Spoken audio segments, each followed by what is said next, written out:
नमस्कार व्यूअर्स, मैं हूं अमीश देवगन। रात के 9 बज चुके हैं और आप देख रहे हैं CNBC आवाज पर टक्कर का सोमवार एडिशन। G20 के सफल आयोजन पर दुनिया भारत की वाहवाही कर रही है। अमेरिकी राष्ट्रपति जो बाइडेन दुनिया को साथ लाने के लिए प्रधानमंत्री मोदी की बेहद तारीफ कर रहे हैं, तो पाकिस्तान के दोस्त तुर्की के कह रहा है कि भारत को यूनाइटेड नेशन सिक्योरिटी काउंसिल यानी UNSC का परमानेंट मेंबर बनेगा तो उसे भी गर्व होगा। लेकिन अपने देश में G20 के खिलाफ माहौल बनाने की भरपूर या फिर कहें भयंकर कोशिश हो रही है। प्रियंका वाड्रा का कहना है कि भगवान ने इनके G20 में बारिश करवा दी। तो लालू यादव जी कह रहे हैं कि G20 पर हुए खर्चे पर सवाल खड़े कर रहे हैं। उनका कहना था कि इस आयोजन से देश को कुछ हासिल नहीं हुआ, लेकिन बड़ा सवाल यह है कि G20 की कामयाबी क्या विपक्ष को रास नहीं आ रही है? आज इसी पर होगी जोरदार टक्कर। भारत का मान बढ़ा, विपक्ष क्यों चिढ़ा? आज CNBC आवाज का सोमवार एडिशन अर्थात मंडे एडिशन इसी विषय पर।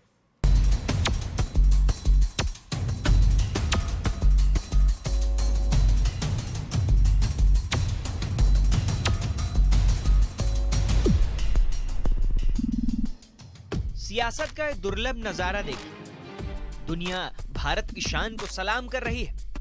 प्रधानमंत्री मोदी के विजन के आगे सब नतमस्तक हैं, लेकिन विपक्ष को सिवाय नेगेटिव पॉलिटिक्स के कुछ नहीं सूझ रहा। हमको दुख एक बात का है कि आज हमारे अध्यक्षता में G20 हुई और उसमें ना पुतिन ना आ पाए और ना ही शी आ पाए। मैं देखता था कि G20 के जीरो पे कमल का फूल बना हुआ है। बीजेपी ने राजनीति करने में कोई कसर छोड़ी नहीं। इनके G20 जब हो रहा था तो बारिश आई और सारा जितना भी वो जहाँ पे वो G20 की मीटिंग रख रहे हैं उसमें सारा पानी फैल गया है। तो हमारे देशवासी डर के मारे कह नहीं पा रहे हैं। भगवान ने कह दिया कि अपना अहंकार कम करो। देश की जनता को क्या फायदा है? लोगों को बुला के इतना खर्चा कर रहे। खड़गे जी को आमंत्रित करते तो हमारी और शोभा बढ़ती और दुनिया देखती कि विश्व पटल के स्थल पर भारत एक है। लेकिन आम आदमी पार्टी 2 कदम आगे निकल गई और क्रेडिट का युद्ध छेड़ते हुए कहा कि सारा पैसा दिल्ली की केजरीवाल सरकार ने खर्च किया है। हमारे 2 करोड़ दिल्ली वासियों को बधाई देना चाहता हूं, मुबारकबाद देना चाहता हूं कि ये दिल्ली वालों के टैक्स पेयर का पैसा था, जिससे दिल्ली सरकार ने सारा का सारा सौंदर्यीकरण किया। दिल्ली सरकार के लिए LG साहब केंद्र से G20 के लिए कितना पैसा लाए? कोई पैसा नहीं लाए, वो नहीं ला पाए। लेकिन मुद्दा सिर्फ सरकार को कोसने तक नहीं है। G20 के डिनर पर ममता बनर्जी पहुंची तो अधीर रंजन ने उनकी विश्वसनीयता पर सवाल उठाते हुए पूछा कि क्या ममता बनर्जी के डिनर में जाने के फैसले से उनका मोदी के खिलाफ रुख कमजोर नहीं होता? सवाल है कि देश की शान बढ़ाने वाले G20 के भव्य आयोजन पर सवाल उठाकर क्या विपक्ष का जनाधार मजबूत हो जाएगा? आज इसी सवाल पर होगी देश की सबसे बड़ी बहस, भारत की शान पर भारी सियासी आन। और इस समय हमारे साथ एक्सक्लूसिव बातचीत करने के लिए मौजूद है केंद्रीय मंत्री हरदीप सिंह पुरी। पुरी साहब, आपका अभिनंदन है न्यूज 18 पर। मेरा पहला और सीधा सवाल है, G20 की शानदार सफलता के बाद आप इसको किस तरह से आंकते हैं? क्योंकि विपक्ष के नेता तो बहुत कुछ कह रहे हैं, लेकिन क्योंकि आप खुद एक डिप्लोमेट रह चुके हैं, आपका एक बैकग्राउंड उस तरह का है, तो मैं जानना चाहता हूं आम जनता के लिए, जो करोड़ों जनता इस समय आपको टेलीविजन स्क्रीन के माध्यम से देख रही है, 2 बड़ी चीजें जो इस G20 में हुई है जिस पे भारतवासियों को, देशवासियों को गर्व होना चाहिए। आप इसको किसी भी तरीके से देखिए, अगर जेंडर एम्पावरमेंट पे बात होती है और इंटरनेशनल कंसेंसस इस प्लूरिलैटरल ऑर्गेनाइजेशन में मिलता है, तो भारत की सारी महिलाओं के लिए और महिला सशक्तिकरण के लिए इसमें फायदा है। अगर बायोफ्यूल अलायंस बनती है और बन गई है, जिसमें 19 देश शामिल है, जिसमें 12 इंटरनेशनल ऑर्गेनाइजेशन शामिल है, उसमें अगर हम 1% सस्टेनेबल एविएशन फ्यूल बनाते हैं, तो उसमें 5 लाख हमारे किसानों को डायरेक्ट बेनिफिट मिलता है। हमने पिछले 9 साल में जो बायोफ्यूल ब्लेंडिंग में काम किया है, उसमें 73,000 करोड़ इंपोर्ट बिल हमारा कम हुआ है, और 73,000 करोड़ इंपोर्ट बिल कम हुआ है तो 76,000 करोड़ हमने फार्मर्स को दिया है। सो अन्नदाता, ऊर्जादाता, ये लाइंस दोनों ब्लर हो रही हैं, और इकोनॉमिक बायोफ्यूल ट्रांजिशन के कारण हमारे एग्रीकल्चरल सेक्टर को भी लाभ मिल रहा है। ऐसे में आपको सब गिनवा सकता हूं, पर एक और उदाहरण देता हूं। आज माननीय प्रधानमंत्री जी ने his royal highness crown prince of Saudi Arabia के साथ बायलैटरल किया, जो हमारी स्ट्रेटेजिक पार्टनरशिप है सऊदी अरेबिया के साथ। उसकी ये पहली head of state government level पर रिव्यू मीटिंग थी। जो इकोनॉमिक कॉरिडोर बनने जा रहा है वहां पे, इकोनॉमिक कॉरिडोर भारत से मिडिल ईस्ट, जिसमें सऊदी अरेबिया और जिसमें यूएई पार्टिसिपेट करेंगे, वो कॉरिडोर यूरोप जाएगा, जिसमें जर्मनी, फ्रांस, यूरोपियन यूनियन, उसमें अमेरिकन को भी सपोर्ट देंगे। हमारी पोर्ट्स में लिंकेजेस होंगी, भारत रेल लाइन बनाने में सहायता करेगा। This is a vision for the future. तो आप एग्जिस्टिंग देखिए एनर्जी कोऑपरेशन, आप फ्यूचर में देखिए। तो ऑल इन ऑल मैं आपको ये कहूंगा, मेरा 50 वर्ष से ज्यादा एक्सपीरियंस है, 39 years as a diplomat, 6 years UN में, उसके बाद इंटरनेशनल थिंक टैंकिंग में, और 6 साल मुझे मंत्री बने हो गए। दिस वॉज सुई जेनरिस, वन ऑफ ए काइंड, और मैं समझता हूं इसकी चर्चा, इसकी प्रेज सिर्फ अभी बाकी देशों से नहीं आ रही, चीन से आ रही है, Argentina, Brazil, United states, UK. चलिए, ये तो क्रेडिट की बात हुई, प्रशंसा की बात हुई, लेकिन राहुल गांधी भी विदेश में है, और राहुल गांधी बेल्जियम में कह रहे हैं कि भारत में लोकतांत्रिक संस्थाओं पर चौतरफा हमला हो रहा है, और ये वो सब कुछ कह रहे थे। और साथ ही साथ उन्होंने ये भी कहा लोकतांत्रिक ढांचे को तहस नहस किया जा रहा है, और ये सब राहुल गांधी तब कह रहे थे जब G20 के तमाम मेहमान भारतीय जमीन पर थे, और अभी भी कुछ है।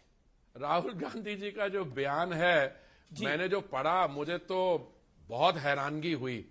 उन्होंने फॉरेन सॉइल पे ये कहा कि चीन की जो बेल्ट रोड इनिशिएटिव है, ये एक बहुत बड़ा विजन है, और उनको शायद जो भी उनको ब्रीफ करते हैं, पता नहीं जयराम जी या जो भी उनकी ये पॉलिटिकल एजुकेशन ब्रीफ लिखते हैं, वो ये शायद उनको बताना भूल गए कि ये जो बेल्ट रोड इनिशिएटिव है, ये कई देशों में तो इसको एक डेट ट्रैप माना जाता है। मैं सिर्फ भारत के आसपास जो दक्षिण एशिया के देशों की बात नहीं कर रहा हूं, जैसे श्रीलंका पे हम्बन टोटा, अगर आप वहां पे उनका कर्जा नहीं दे पा रहे हो तो you are ceding your territory to that country. एक तो ये उन्होंने कहा, और मुझे लगता है कि वो पूरी तरह से ब्रीफ नहीं थे। दूसरे उन्होंने कहा, ये और भी हैरानगी की बात है, कि इसका कोई ऑल्टरनेट विजन नहीं। अगर थोड़ी सी उन्होंने भारत सरकार के लोगों के साथ, हमारे एकेडमिया, आप जैसे वरिष्ठ लोगों से बात की होती मीडिया में, तो उनको पता होना चाहिए कि G20 में यहां पे India, middle east, Europe economic corridor was already done deal in this thing in terms of the side event and the preparation. तो इसलिए उन्होंने, अगर डेमोक्रेसी पे उन्होंने कहा इंडिया में डेमोक्रेसी नहीं है, कई बार वो कह चुके हैं माइनॉरिटीज की हालत अच्छी नहीं है। I am a very proud member of a minority community, और मैं आपको ये बता सकता हूं, जब माइनॉरिटी की बात होती है तो मैंने उनको कई बार याद करवाने की कोशिश की, नेली मैसेकर में क्या हुआ और माइनॉरिटीज के साथ उनकी सरकार के समय क्या हुआ। तो इसलिए छोड़िए, राहुल गांधी जी को मुझे लगता है फॉरेन टूर एक्सटेंडेड करने दें, और वो वहां से जो आए वापस तो थोड़ा सा भारत के साथ आके जुड़े। अभी तो भारत को जोड़ने के लिए तोड़ने की बात ही ज्यादा हो रही है। एक चीज जो कि सवाल जरूर बनता है, वो ये है कि बीते कुछ दिनों में पॉलिटिकल रंजिशें बहुत बड़ी हैं, और कांग्रेस का कहना है कि इस G20 के डिनर में इनवाइट नहीं गया मल्लिकार्जुन खड़गे को। इसके पीछे कारण क्या था? क्योंकि बाकी पूरा ऑपोजिशन था, कांग्रेस के मुख्यमंत्री भी थे। क्या एलओपी को बुलाने का कोई कानून होता है, कोई पास्ट ट्रैक रिकॉर्ड है कि एलओपी को बुलाया जाता है? क्योंकि इतना बड़ा इवेंट तो पहली बार हुआ है इस देश के अंदर, G20 जैसा। ये कॉन्स्टिट्यूशनल इवेंट है, माननीय ये महामहिम ने इसको होस्ट किया, इसमें चीफ मिनिस्टर सबको बनाया स्टेट्स में। तो मैं समझता हूं कि ये पॉलिटिकल इमेच्योरिटी है। कांग्रेस के लोग आए, उसमें शामिल हुए, उनके चीफ मिनिस्टर, बाकी I full stop N full stop D full stop I A alliance के चीफ मिनिस्टर्स थे, नीतीश जी थे, मैंने बोला बाकी लीडर्स थे। तो एक it was a very proud moment for India, जहां पे India was being showcased, India means Bharat, मैं फिर कह रहा हूं, वो अपॉस्ट्रोफी और फुल स्टॉप वाला इंडिया नहीं। लेकिन एक सवाल जो कि बहुत बड़ा विवाद का विषय रहा, G20 तो अच्छा हुआ ही, भारत और इंडिया के नाम को लेकर भी पॉलिटिक्स हुई, लेकिन सनातन धर्म को लेकर जो एक INDIA यानी ये जो इंडिया अलायंस है, इसके एक बड़े गठबंधन पार्टनर उदयनिधि स्टालिन ने जो सनातन धर्म को लेकर शब्द बोले हैं, क्या आपको लगता है, और उसके बाद भी कुछ ना कुछ आ ही रहा है, कभी कोई किसी पॉलिटिकल पार्टी का व्यक्ति बोलता है इंडिया अलायंस का, कभी कोई बोलता है, क्या आपको लगता है this is a planned strategy? मुझे लगता है, वास्तव में मुझे लगता है उनको समझ ही नहीं कि वो बात क्या कर रहे हैं। अब उन्होंने क्या कहा, अब उसने ये तो जो उन्होंने अटैक किया ये तो बहुत ही अनफॉर्चुनेट एंड कंडेमनेबल है। साथ में ये कहा कि जैसे HIV बीमारी होती है, जैसे वो डेंगू होता है और उसको हटाना चाहिए, मलेरिया, कोरोना, बात क्या कर रहे हो? इसमें ब्रेन डैमेज लगता है मुझे इन लोगों में, वाकई में ब्रेन डैमेज लग रहा है। अब भारतीय सनातन धर्म की बात कर रहे हो आप, साथ में उसको HIV और डेंगू से जो लाइफ थ्रेटनिंग डिजीज है उससे जोड़ रहे हो। मुझे लगता है कि इसका जवाब उनको जनता के सामने देना पड़ेगा हिमश्री, और मुझे और भी लगता है कि उनके लिए आपने देखा कितनी जल्दी बाकी उनकी अलायंस में जो लोग जुड़े हुए हैं उन्होंने कितनी जल्दी बयान देने शुरू किए और इस स्टेटमेंट से अपने आप को डिसएसोसिएट किया। एग्जांपल है, समय नहीं है, उनके अलायंस में पहली बार किसी ने बात कही हो, स्वामी प्रसाद मौर्य हैं, JDU के एक नेता हैं, उदयनिधि स्टालिन है, राहुल गांधी हिंदुत्व में फर्क करते हैं, उद्धव ठाकरे ने आज का बयान दिया, ये आखिरी सवाल है, उन्होंने बयान दिया है कि राम मंदिर के उद्घाटन के बाद गोधरा जैसे हालात बन सकते हैं, कोई हमला वगैरह हो सकता है, और ये सब कुछ उनका कहना है कि ये केंद्रीय सरकार देखिए आप ऐसे कुछ व्यक्तियों का नाम ले रहे हो जो अपने आप को मैं थोड़े अपने शब्द को ध्यान से चुनना चाहता हूं, जो इस फ्रिंज के साथ जोड़ना चाहते हैं, स्वामी प्रसाद मौर्य, इनको बाकी को छोड़िए। और आज जो बयान आया कि राम मंदिर बनने से कोई कांड हो जाएगा, छोड़िए, मैं पता नहीं उनके पास क्या एविडेंस है, पर मुझे लगता है कि ये भी आजकल जो गैर जिम्मेवारी से और एक इरिस्पॉन्सिबल तरीके से चीजें कही जा रही हैं, जिसमें भ्रम और आशंका, मतलब डाउट्स क्रिएट करने वाला। तो जी बहुत बहुत शुक्रिया आपका हरदीप पुरी जी, हमारे साथ जुड़ने के लिए, अपनी बात को रखने के लिए, थैंक यू सो मच। और अब वक्त है सुप्रसिद्ध विश्लेषण का, भारत की शान से परेशान विपक्ष का विश्लेषण सुनिए। एक तरफ मैं आपको विश्व के नेताओं के बयान दिखाऊंगा और एक तरफ मैं आपको भारत के नेताओं के बयान दिखाऊंगा। Joe Biden, president United states, आप यानी मोदी हमें एक साथ ला रहे हैं, हमें एक साथ रख रहे हैं। लालू प्रसाद यादव, बहुत पैसा खर्चा हुआ है, इससे लोगों को क्या मिला? लालू प्रसाद यादव पूछ रहे हैं। Rishi Sunak, prime minister of Britain, यानी जिन लोगों ने हम पर राज करा 200 साल, भारत के नेतृत्व में हमने देखा कि हम सब साथ आ सकते हैं। अखिलेश यादव, मेहमानों को सोने की थाली में 56 भोग परोसे, देशवासी बस 5 किलो अनाज के भरोसे हैं। आप सोचिए। George Meloni, prime minister Italy के, प्रधानमंत्री नरेंद्र मोदी को G20 के नेतृत्व के लिए मैं धन्यवाद देती हूं। सलमान खुर्शीद, G20 में न पुतिन आए न शी जिनपिंग, लेकिन सवाल पूछ रहे हैं विपक्ष के नेता। अब राष्ट्रपति तुर्की क्या कहते हैं, ये सुनिए। Bharat United Nations security council का स्थायी सदस्य बने तो हमें गर्व होगा, ये राष्ट्रपति तुर्की कह रहे हैं। ये हम नहीं कह रहे, राष्ट्रपति तुर्की कह रहे हैं। और प्रियंका वाड्रा कह रही है कि इनके G20, शब्दों को नोट करिए, इनके G20 में बारिश करवा के भगवान ने सरकार से कहा अहंकार कम करो। किसी आयोजन में बारिश आ जाए तो अहंकार कम हो जाता है। अब इंडिया पाकिस्तान का मैच चल रहा है, बारिश आ गई तो अहंकार कम हो जाता है। बड़ा सवाल, सियासी दुश्मनी माना कि बहुत तेज है, सियासी दुश्मनी माना कि बहुत तेज है, लेकिन विपक्ष को क्या भारत की शान से भी परहेज है? आज इसी सवाल पर मैं बड़ा सवाल उठाता हूं। मेरे साथ कौन कौन है? मेरे साथ केंद्रीय मंत्री भी जुड़ेंगे, लेकिन मेरे साथ member of parliament Bharatiya Janata party के प्रवक्ता डॉक्टर सुधांशु त्रिवेदी हैं, राज्यसभा MP। मेरे साथ इस चर्चा में जुड़ रहे हैं अभय दुबे जी, कांग्रेस पार्टी के प्रवक्ता हैं, वक्ता हैं, उनका अभिनंदन है। प्रियंका कक्कड़ मेरे साथ है, प्रवक्ता आम आदमी पार्टी की। मेरे साथ अनुराग भदौरिया है, प्रवक्ता समाजवादी पार्टी के। मैं शुरुआत के 50-50 सेकंड आप सबको देता हूं अपनी बात को रखने के लिए। मैं सीधा रुख करता हूं अभय दुबे, आपका आवाज आ रही है अभय जी? आपको लगता है अभय दुबे तक आवाज नहीं जा पा रही। मैं शुरुआत करता हूं प्रियंका कक्कड़ आपसे। प्रियंका कक्कड़, क्या आपको लगता है कि आपका गठबंधन, कोई कह रहा है पैसे ज्यादा खर्च हो रहे हैं, कोई कह रहा है पुतिन नहीं आए, जिनपिंग नहीं आए तो क्या फायदा, कोई कह रहा है बारिश आ गई तो अहंकार कम हो जाएगा अब इससे सरकार का, क्या आपको लगता नहीं है it is a big movement for India? Bharat के लिए बहुत बड़ी मूवमेंट है और भारत उसमें सफल हुआ है। आप भी तो भारतीय हैं, हिंदुस्तानी हैं, सफल तो आप भी हुए, इसका मतलब। अमीश जी, सभी को नमस्ते। अमीश जी, हमारे लिए तो प्राउड मोमेंट है क्योंकि दिल्ली सरकार ने इसका आयोजन भी किया, इसको दिल्ली का सौंदर्यकरण किया, जिसकी चर्चा आज पूरे देश में है, सबको देखने को मिला। पर आप देखिए, एक वजह है कि आज हमारी प्रेस 161 और 180 क्यों हो गई है। आपको भी ठीक तरह प्रेजेंट करना होगा। ब्राजील के प्रधानमंत्री क्या बोले कि income equality, concentration of wealth, इस पर चर्चा होनी चाहिए। आपने ये नहीं बताया। आपने ये नहीं बताया कि 4100 करोड़ अगर प्रधानमंत्री मोदी ने अपने प्रचार पर लगा दिया तो जनता का उसमें क्या फायदा हुआ।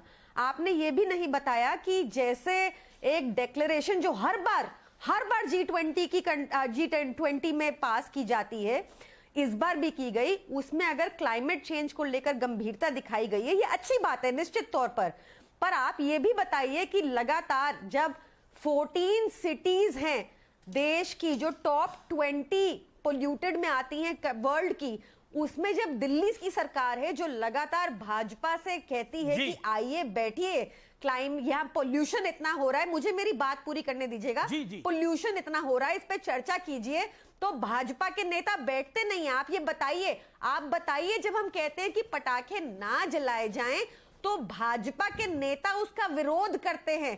क्लाइमेट चेंज पे अगर आप एक डिक्लेरेशन साइन कर देते हैं पर भाजपा अपने देश में ऐसा करती है, अगर आप क्लाइमेट चेंज की बात कर रही हैं तो आप ही का शासन है पंजाब के अंदर। आप कह रहे थे लास्ट टू लास्ट टाइम यानी 2021-22 के अंदर आपका शासन दिल्ली में कह रहा था हमने एक ऐसा केमिकल बना लिया है जो पराली पे डलेगा और पराली वहां खाद बन जाएगी और दिल्ली में पोल्यूशन नहीं आएगी। हमने साल 2022 देखा था, साल 2022 का हश्र क्या हुआ था। लेकिन मैं फिर G20 पर वापस आता हूं, मैं रुक करता हूं। जवाब ले लीजिए। नहीं, आप गलत इंफॉर्मेशन दे रहे हैं। आप बताइए कि 31% रिडक्शन हुआ पराली में, आप ये बताइए। आप बताइए पहले के मुकाबले में कम हुआ। मैडम, कोर्ट्स को इंटरवीन करना पड़ा, दिल्ली का बुरा हाल था, दिल्ली का आदमी सांस तो लेके नहीं जा पा रहा था अक्टूबर के महीने के अंदर। अभी आएगा अक्टूबर, दिख जाएगा। नहीं, हाथ कंगन को आरसी क्या, पढ़े लिखे को फारसी क्या, अभी अक्टूबर आएगा, दिख जाएगा कितनी तैयारी होगी। चलिए मैडम, अगर जो इंडिया की मोस्ट पोल्यूटेड है, आप बताइए कि क्या एनसीआर के सारे नेताओं को हम जब बार बार बुला रहे हैं पोल्यूशन पे, उनको बैठना नहीं चाहिए? आप कह रहे हैं अभी आप कह रही थी कि अरविंद केजरीवाल ने सब कुछ कर दिया है।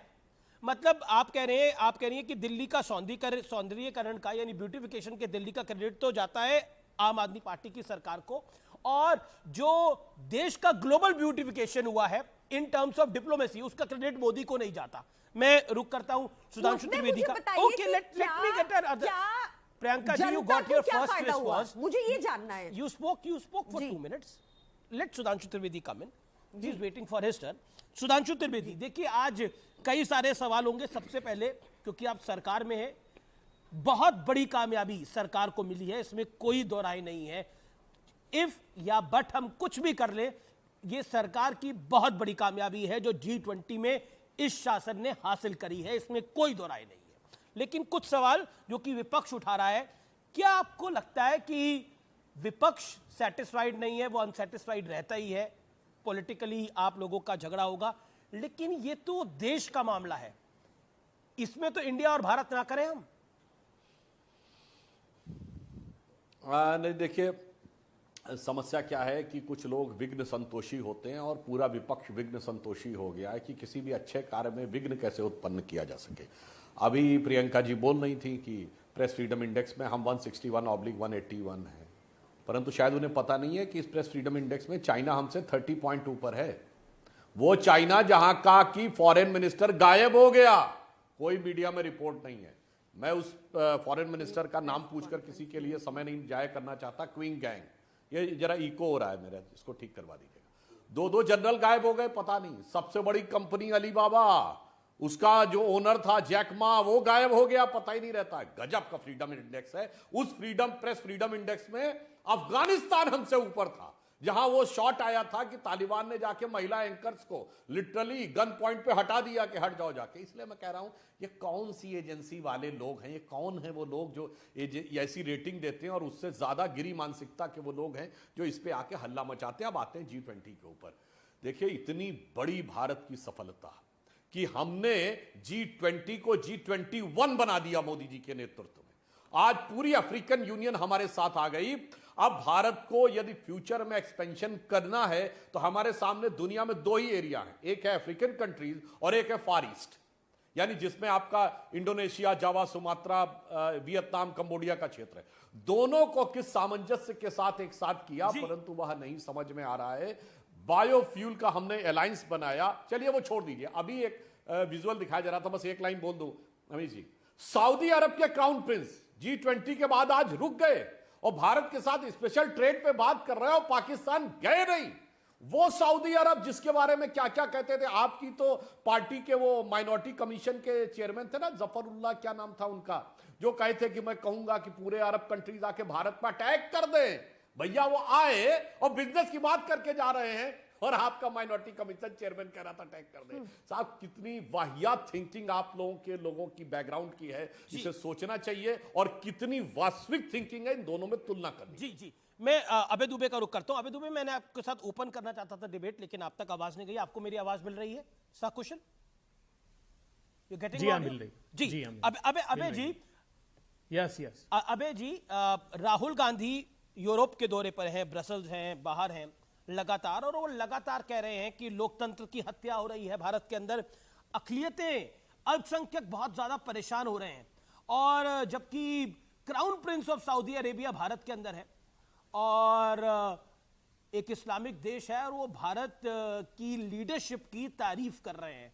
क्या आपको लगता नहीं है कि कुछ बात कहने का कुछ मौका होता है? जब भारत में G20 हो रहा था, विदेश में जाकर ये बात कह के कितने वोट हासिल हो जाएंगे?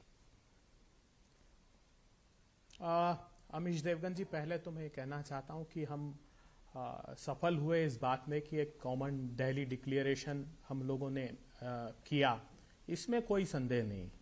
और आप इसको समालोचना की तरह देखिए, जिससे सरकार को सुधार करने का प्रयास मिले। जब आपने बात की तो मैं बता दूं कि तुर्की वो देश है जिसने हिंदुस्तान में कश्मीर में आने से इनकार कर दिया। न सिर्फ इनकार कर दिया, जबकि आर्टिकल 370 को हटाए जाने के लिए जो इस्लामिक ऑर्गेनाइजेशन का समूह है, उसमें तक मुखरता से यह मुद्दा उठाया, सऊदी अरब ने, मिस्र ने और तुर्की ने। अब बात जो सुधांशु जी कर रहे थे, मैं आज आपको एक बात का और संज्ञान देना चाहता हूं। जो कंक्लूडिंग स्टेटमेंट हमारे देश के प्रधानमंत्री जी का था, वो बहुत महत्वपूर्ण है। G20 में उन्होंने कहा नवंबर के एंड में हम लोग, जब हमारे पास ये अध्यक्षता रहेगी, सारे शेरपाउन G20 के बैठेंगे और इस बात का मूल्यांकन करना प्रारंभ करेंगे कि इस डिक्लेरेशन पर हम किस दिशा में आगे बढ़ रहे हैं। तो प्रधानमंत्री जी, मैं आपको 2014 से आज तक आपके प्रधानमंत्रित्व काल की G20 का एक छोटे से ग्लिम्सेस देना चाहता हूं।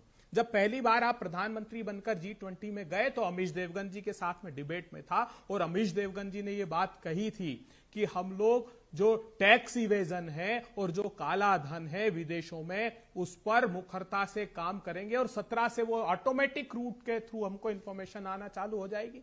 अभी चीन की बात कर रहे थे सुधांशु जी, एक नाम भूल गए आप, चांग चुंग लींग का। कहां गायब हो गया वो, जो अगस्ता वेस्टलैंड की चार्जशीट में था, जिसके संबंध विनोद अडानी जी से थे, जिन पर आरोप है जिस कंपनी पर कि मेरा सवाल कहां गायब हो गया? आप शैमसुंग ली पर चले गए, आप नरेंद्र मोदी के G20 में 2014 से अभी तक के भाषणों पे चले गए। मेरा सवाल का गायब कर लिया। मैंने तो राहुल जी पर सवाल पूछा था, जो आपके नेता हैं। वो भी जवाब देता हूं। नेता के बारे में तो जवाब दीजिए। जो सवाल मैंने पूछा 2.5 मिनट में अमीश आपको देवगन जी 30 सेकंड भी नहीं मिला उस पर जवाब देने के लिए। मेरा बड़ा सिंपल सवाल था, जब देश में G20 हो रहा था तो राहुल गांधी को अल्पसंख्यक खतरे में क्यों दिख रहे थे, जब सऊदी अरब के क्राउन प्रिंस को भारत की लीडरशिप में भरोसा दिख रहा था, जो कि एक इस्लामिक कंट्री है? Tell me that. मैं उन सवालों के जवाब देश को दे रहा हूं जो सवाल ना अमीश देवगन जी उठा सकते हैं ना उनका जवाब ले सकते हैं। आज वो बहुत जरूरी है। आपने सस्टेनेबल डेवलपमेंट की प्रधानमंत्री जी बात की, उस जो दिल्ली डिक्लेरेशन है, आपने ग्रीन और इंक्लूसिव डेवलपमेंट की बात की, तो आप बताइए ना, आप बायोडायवर्सिटी एक्ट को डाइल्यूट कर देंगे, आप फॉरेस्ट एक्ट को डाइल्यूट कर देंगे, आप ट्राइबल एक्ट को डाइल्यूट कर देंगे और हिंदुस्तान में क्लाइमेट चेंज की बात करेंगे प्रधानमंत्री जी। हम पूछ रहे हैं आपसे कि ये बताइए, तो राहुल गांधी को क्लाइमेट चेंज का मुद्दा उठाना चाहिए था ना ब्रसेल्स के अंदर। आपको अगर लग रहा था तो Rahul Gandhi should have raised climate change in Brussels, लेकिन उन्होंने हिंदुत्व पे बोला, उन्होंने बोला बीजेपी और आरएसएस हिंदुवादी नहीं है, उन्होंने बोला यहां पर लोकतंत्र की हत्या हो चुकी है, उन्होंने बोला कि इस देश के अंदर अल्पसंख्यक सुरक्षित नहीं है। तो क्लाइमेट चेंज की बात करते राहुल गांधी काहे बात कर रहे थे दूसरे विषय की? यहां आप क्लाइमेट चेंज की बात कर रहे हैं, राहुल गांधी की बात का जवाब नहीं दे रहे। कमाल है, आपका नेता क्लाइमेट चेंज पे बोल रहा है क्या? Your leader spoke on climate change, if yes say yes, if no say no, the answer is no. Okay, Sudhanshu Trivedi, respond. Congress party आपने एक शब्द नहीं बोला। Okay, you made your point, sir. Okay, Sudhanshu 30 second देना अनुराग भदौरिया जी। कांग्रेस पार्टी ने बात उठाई क्लाइमेट चेंज की, जयराम रमेश जी ने, पवन खेड़ा जी ने, राहुल गांधी जी ने भी सही बात, राहुल गांधी जी ने आज के प्रासंगिक में तो राहुल जी की बात कर रहा था। ठीक है, okay, Sudhanshu Trivedi come in. Sudhanshu Trivedi, Rahul Gandhi quote and quote, Rahul Gandhi categorically said in Europe कि भारत के अंदर अल्पसंख्यकों के साथ दिक्कत है और बीजेपी और आरएसएस जो है वो कतई हिंदूवादी नहीं है।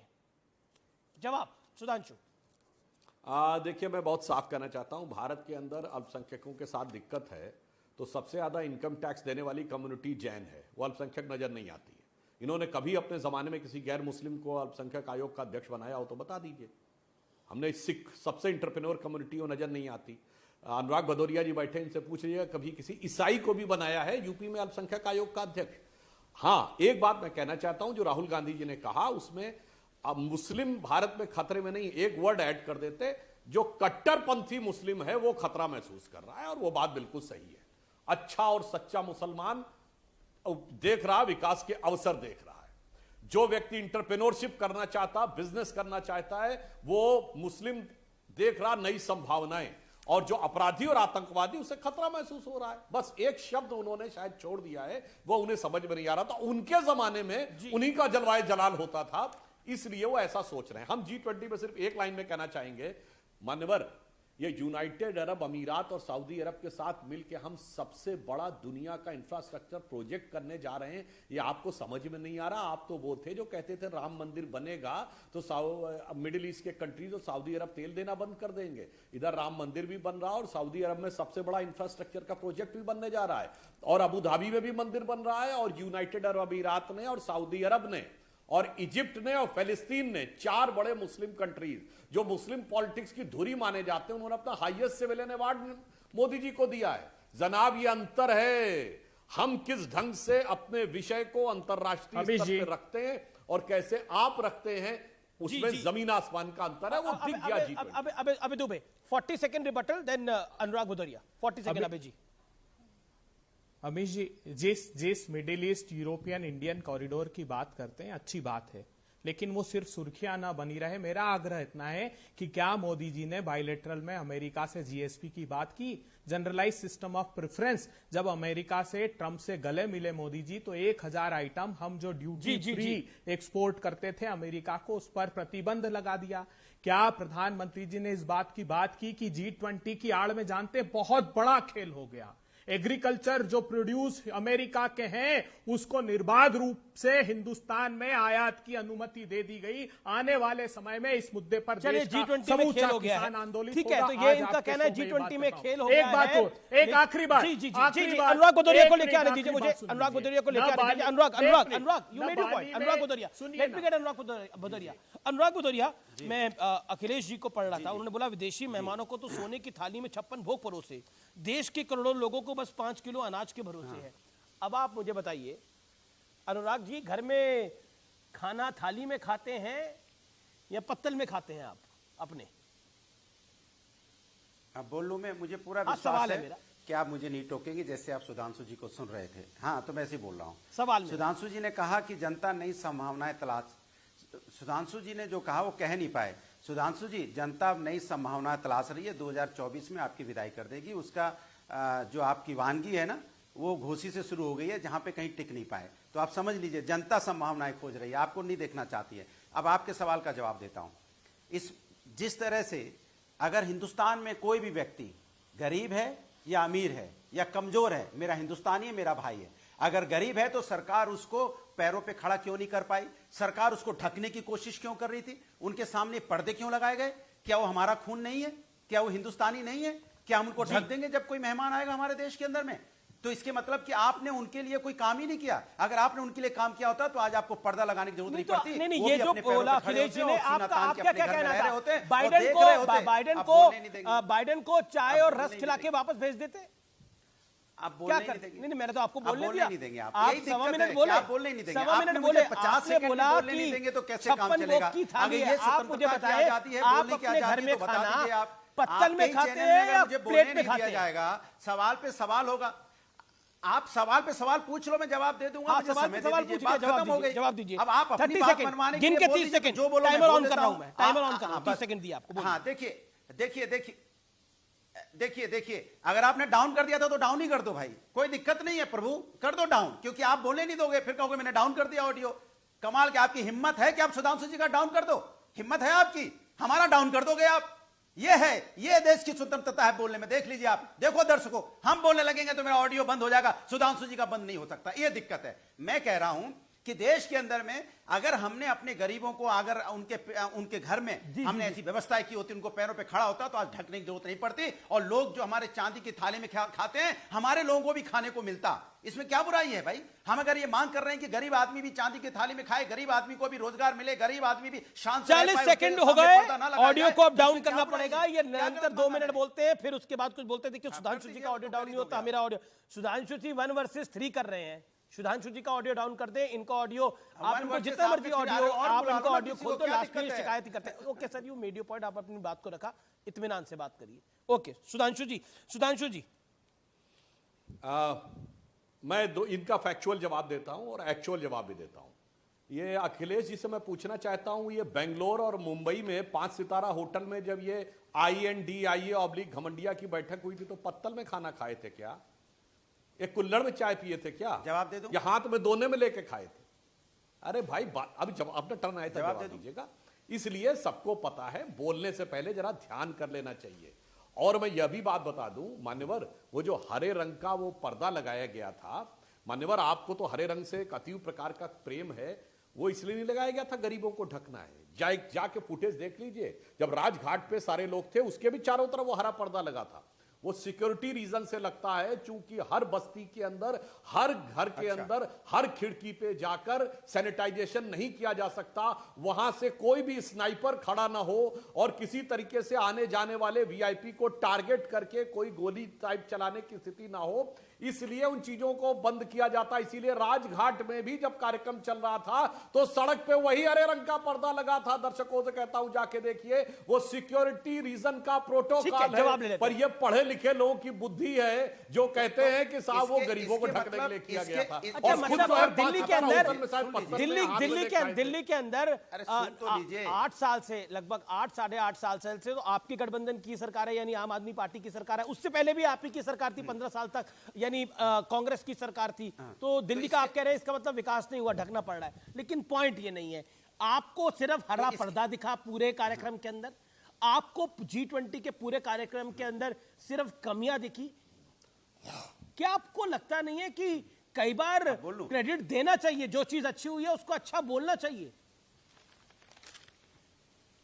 देखिए, मैंने पहले ही बोला है कि हमारे देश में G20 हुआ, अच्छी बात है, लेकिन भारतीय जनता पार्टी इसको देश का बताती तो ज्यादा अच्छा लगता है। ये ज्यादातर कोशिश करते हैं मार्केटिंग करने का। ये कहते हैं कि भारतीय जनता पार्टी ने कर दिया। ये भारतीय जनता पार्टी ने अपने फंड से पैसा नहीं खर्च किया है, ये राष्ट्र का पैसा है, देश का पैसा है, देश का नाम हुआ है, तो हम सबका बात हुई। तो हम जब सबकी बात करते हैं तो ये क्यों कोशिश करते हैं? नहीं नहीं नहीं नहीं, देश का कैसे बनता है? एक सेकंड आज ओके, ऑडियोज डाउन, एक सेकंड सुधांशु होल्ड करिए। अनुराग भाई, ये जरा बताइए कि देश का कैसे बनता है G20? क्या एक डेफिनेशन बताइए, देश का G20 कैसे बनता है, बताइए। अब मैं आपको 30 सेकंड देता हूं, टाइम दिया। आप बोल लूं, देश का G20 कैसे बनता है? हाँ, बोल रहा हूं। देश के, मैंने बोला कि देश के अंदर में जो हमारा देश है विभिन्न प्रदेशों से मिलकर बना है। यहाँ लीडर अपोजिशन भी हैं, लीडर सत्ता पे भी हैं। जब सत्ता दल ये प्रोग्राम करा रहा होता है लोकतंत्र में, तो उसकी जिम्मेदारी ये भी होती है कि सभी दलों को बुलाने की कोशिश करे। सभी जो गणमान्य लोग हैं देश के अंदर में, उनको बुलाया जाए, चाहे वो सत्ता पक्ष में हो चाहे विपक्ष में हो। जो भी इस देश के अंदर में सम्मानित व्यक्ति है, जिसका देश में कभी ना कभी संवैधानिक पद पे रहा है, उसे बुला के उसको इनवाइट करने में क्या दिक्कत थी? हमें तो नहीं लगता कोई दिक्कत होनी चाहिए। बुलाना चाहिए था, धर्मेंद्र यादव जी को बुलाना चाहिए था। फिर आपने देखिए, आपके साथ दिक्कत है कि आपसे गंभीर डिबेट हो ही नहीं सकती। अब आप कहां से कहां चले गए? गंभीर डिबेट हो रही है। तो आपने बोला ना कि गणमान्य लोगों को बुलाना चाहिए था। क्या पूरे देश के सीएम सर इनवाइटेड नहीं थे? सरकार के साथ क्या केंद्रीय मंत्री इनवाइटेड नहीं थे? अरे दिक्कत है क्या? मैं आपसे पूछना चाहता हूं, यही तो मैं कह रहा हूं, कितने लोगों को, मैं वही आपसे पूछ रहा हूं, क्या सरकार ने उसको इतनी तरह से, जिस तरह से खुद को प्रमोट किया, क्या उन लोगों की भी Sudhanshu reply 30 second, Sudhanshu reply, Sudhanshu Shah reply. बस शॉर्ट में जवाब देता हूं, और मुझे लगता है अभय जी को भी मेरी बात के बाद जवाब देना चाहिए। देखिए, ये गवर्नमेंट का कार्यक्रम है, इसीलिए पहली बार ऐसा हुआ समस्त मुख्यमंत्रियों को बुलाया गया, जो अपनी अपनी पार्टी का रिप्रेजेंटेशन भी हो गया। पार्टियों का, पॉलिटिकल पार्टी में हमारे राष्ट्रीय अध्यक्ष को भी नहीं बुलाया गया। क्या नड्डा जी इनवाइटेड होते तब आप कहते? ये बिल्कुल डिमार्केटेड है कि जो गवर्नमेंट पोजीशंस में उनको बुलाया जाएगा, जो नॉन गवर्नमेंट पोजीशंस में उनको नहीं बुलाया जाएगा। और मैं पूछना चाहता हूं, ये बताइए 1983 में नॉन अलाइन समिट हुई थी, कितने मुख्यमंत्रियों को बुलाया था? चलिए, अभी 2010 में बैराक ओबामा आए थे, डिनर आयोजित किया गया था, नितिन गडकरी जी को बुलाया था क्या? जवाब दीजिए, नितिन गडकरी जी को बुलाए थे क्या? बधाई, मतलब जो पिछली सरकारों ने, अरे नहीं भाई, वो सिर्फ सरकारी को बुलाया जाता है। और एक और नहीं किया तो हम भी नहीं करेंगे। अखिलेश जी को क्यों नहीं बुलाया? अमित जी, आप क्यों कहते हो कि हम अलग हैं? फिर आप क्यों कहते हो हम अलग हैं? माने जो उन्होंने किया था वही हम करेंगे। एक सेकंड, ताली बजाने से पहले भैया, ताली बजाने से पहले और सुनो। नेता प्रतिपक्ष के रूप में सुषमा स्वराज जी की भेंट। इस वक्त बड़ी खबर आ रही है, और बड़ी खबर यह आ रही है कि राहुल गांधी ने जो बोला है विदेश के अंदर, प्रियंका वाड्रा ने जो बोला है, उस पर ज्योतिरादित्य सिंधिया बोले हैं। राहुल गांधी पर उन्होंने डायरेक्ट हमला बोला है ज्योतिरादित्य सिंधिया ने। कुछ लोग उभरते भारत से बेहद परेशान हो चुके हैं, विदेशों में भारत को बदनाम जाकर करते हैं, यह कहा है ज्योतिरादित्य सिंधिया ने। ऐसे लोगों को जनता सबक सिखाएगी, यह कहा है ज्योतिरादित्य सिंधिया ने। ज्योतिरादित्य सिंधिया की यह बड़ी स्टेटमेंट है। राहुल ने विदेश में उठाए थे सवाल, देश के लोकतंत्र पर, देश में मुसलमानों के साथ जो रहा है उस पर सवाल उठाए थे, और मुस्लिमों पर हो रहे हैं हमले। ये कहा था राहुल ने विदेश में, जब G20 चल रहा था तो भारत की साख पर सवाल उठाए थे, भारतीय लोकतंत्र की साख पर सवाल उठाए थे। उसका जवाब दिया है ज्योतिरादित्य सिंधिया ने। आइए सीधा रुख करते हैं, मेरे साथ अभय दुबे है। अभय दुबे, ज्योतिरादित्य सिंधिया मध्य प्रदेश से आते हैं, केंद्रीय मंत्री हैं, आपके पुराने साथी रहे। वो कह रहे हैं कि जनता तो सबक सिखाएगी, कुछ लोगों के पेट में दर्द हो जाता है जब देश का नाम होता है। बताइए, क्यों कहा राहुल गांधी ने G20 के मौके पर? देखिए, पहली बात तो राहुल जी ने भारत की साख पर नहीं, भारतीय जनता पार्टी की सरकार की साख पर सवाल खड़े किए हैं। ज्योतिरादित्य सिंधिया जी के बयानों को गंभीरता से मत लीजिए। कुछ दिनों पहले तक जब हमारे साथ थे तब कहते थे मोदी सरकार ने देश का सर्वनाश कर दिया। आज बड़ी बात यह है कि प्रधानमंत्री जी से देश पूछ रहा है कि जब आप अमीश देवगन जी के माध्यम से सुर्खियों के प्रबंधन में लगे हैं, तो क्या चीन से इस संदर्भ में कोई बात की कि वो PP-15 से लेकर रेजांगला तक और PP-16 जो 60-50 सालों से हमारे पास पोस्ट थी, वो चीन के लिए बफर जोन क्यों बना दिया? डेप्सोंग के प्लेन में चीन अंदर क्यों आकर घुस गया? आपका तापिर गांव जो सांसद है वो कह रहा है 40 किलोमीटर तक चीन भारत की सीमा में घुस जाता है। $100 बिलियन से अधिक का इंपोर्ट चीन से करके भारत के MSME को तबाह क्यों कर दिया? अभी PU के सर्वे की रिसर्च की रिपोर्ट आई है कि 23 देशों ने कहा है कि इंटरनेशनल अफेयर में मोदी जी का काम 40% लोगों ने नकार दिया है। इसका अर्थ यह है कि जो विश्व भर के लोग अध्ययन कर रहे हैं ऑक्सफैम की रिपोर्ट कि 84% लोगों की आमदनी कम हो गई, 12 करोड़ लोगों के रोजगार खत्म हो गए और 142 लोगों ने 30 लाख करोड़ रुपए। लेकिन मुझे समझ में नहीं आता, आप कहते हैं कि हम हिंदू मुसलमान नहीं करते, हमको हिंदू मुसलमान करना ही नहीं है, तो राहुल गांधी ये क्यों कहते हैं मैंने गीता पढ़ी है, मैंने उपनिषद पढ़े हैं, कई हिंदू किताबें भी मैंने पढ़ी है, इस आधार पर मैं कह सकता हूं कि बीजेपी जो करती है उसमें कुछ भी हिंदूवादी नहीं है, भारत में मुसलमानों को पर हमला हो रहा है, ये बात क्यों कहते हैं राहुल गांधी? राहुल गांधी डेवलपमेंट की बात करें। राहुल गांधी जी ने इसलिए राहुल गांधी जी ने की है क्योंकि उन्होंने षट दर्शन पढ़ा है। सनातन क्या है वो षट दर्शन में इस बात को आपके सहयोगी तो कह रहे हैं सनातन को खत्म कर देंगे हम लोग, न्याय सूत्र में, वैशेषिक सूत्र में, मीमांसा में, वेदांत में स्पष्ट रूप से आपके अध्यक्ष के सपुत्र भी यही कह रहे हैं। उसमें ये बात साफ लिख दी गई है कि जो भारतीय जनता पार्टी जी। वक्त है एक ब्रेक का, यानी एक अंतराल के लिए रुकेंगे। ब्रेक के तुरंत बाद CNBC आवाज पे टक्कर का सोमवार एडिशन जारी है। वेलकम बैक व्यूअर्स, आप देख रहे हैं CNBC आवाज। G20 में भारत की सांस्कृतिक जीत की। G20 के सफल आयोजन के बाद अब पूरी दुनिया भारत की क्षमताओं की कायल हो गई।